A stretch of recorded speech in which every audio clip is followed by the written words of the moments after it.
இன்றைக்கி பியாஜெட்டோட cognitive development தியரியில் வந்து அதிகமாக யூஸ் பண்ணப்படுற அதே மாதிரி கன்ஃபியூசிங் கான்செப்ட் ஓகேவா. இல்லை ஸ்கீமா, அசிமுலேஷன், அக்காமடேஷன், ஈக்குவலிபிரேஷன் வரும். ஸ்கீமா அப்படிங்கிறது வந்து என்ன அப்படின்னா மென்டல் ரெப்ரசன்டேஷன், மென்டல் இமேஜ் அல்லது ப்ளூ பிரிண்ட் என்ன வேணால் சொல்லலாம். ஒரு விஷயத்தை நான் டேர்ம் வந்து சொல்கிறப்போ உங்களால் மென்டலி அந்த ப்ராடக்ட்டை பற்றி யோசிக்க முடியுமா. இப்போ ஃபோன்னா நான் அப்படி சொன்னால் ரெக்டாங்கிளாக இருக்கும் அப்படின்ற மாதிரி, அது ட்ரீனா வந்துட்டு லீவ்ஸ் இருக்கும், பார்க் இருக்கும், அதுக்கப்புறம் ஃப்ளவர் வரும், இல்லை ஃப்ரூட்ஸ் வரும். அந்த மாதிரி மென்டலி வந்து ஒரு இமேஜ் பண்ண முடியும் இல்லையா, அதுதான் வந்து ஸ்கீமா.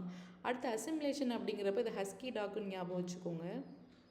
இப்போது ஸ்கீமோட எக்ஸாம்பிள் வந்து இப்போ நான் டாகுன்னு சொன்னேன்னா அது எப்படி இருக்கும் அப்படின்றது உங்களால் இமேஜ் பண்ணணும். அந்த 4 legs இருக்கும் அப்படின்ற மாதிரி எல்லாம் இருக்கும். இப்போ அசிமுலேஷனில் இது வரைக்கும் நம்ம யூஸ்வலான டாக்கு பார்த்துருப்போம். நியூவாக வந்து ஹஸ்கியை பார்க்கும்போது குழந்தை அது என்னென்னு கேட்குறப்போ இதுவும் டாக் அப்படிங்கிறப்போ எக்ஸிஸ்டிங் ஸ்கீமாவோட நியூவாக ஹஸ்கியோட வந்து ஃபீச்சர்ஸே வந்து இன்க்ளூட் பண்ணுறோம் இல்லையா, அதுதான் வந்து அசிமுலேஷன். ஸ்கீமாவை சேஞ்ச் பண்ணாமல் எக்ஸிஸ்டிங்கோட ஆட் பண்ணுறது அசிமுலேஷன்.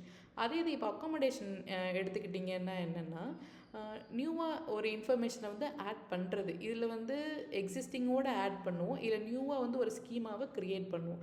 இப்போ ஹஸ்கியோட ஃபீச்சர்ஸும் உல்ஃபோட ஃபீச்சர்ஸும் சேமாக இருக்கும். அப்போ குழந்தை வந்து இதை வந்து உல்ஃப் அப்படி ஹஸ்கி அப்படின்னு நினைக்கிறப்போ வீட்டில் சொல்லுவாங்க, இல்லை இது வந்து உல்ஃப் அப்படின்ற மாதிரி சொல்லுவாங்க.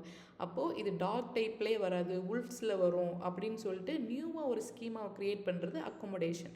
இப்போ ஈக்குவலிபிரேஷன் அப்படிங்கிறது வந்து என்ன அப்படின்னா balance between assimilation and accommodation. இப்போ இது ரெண்டுலேயும் வந்து கன்ஃபியூஸ் ஆகாமல் இருக்கிறப்போ ஒரு ஹோமியோஸ்டாசிஸ் மெயின்டைன் பண்ண முடியாது இல்லையா.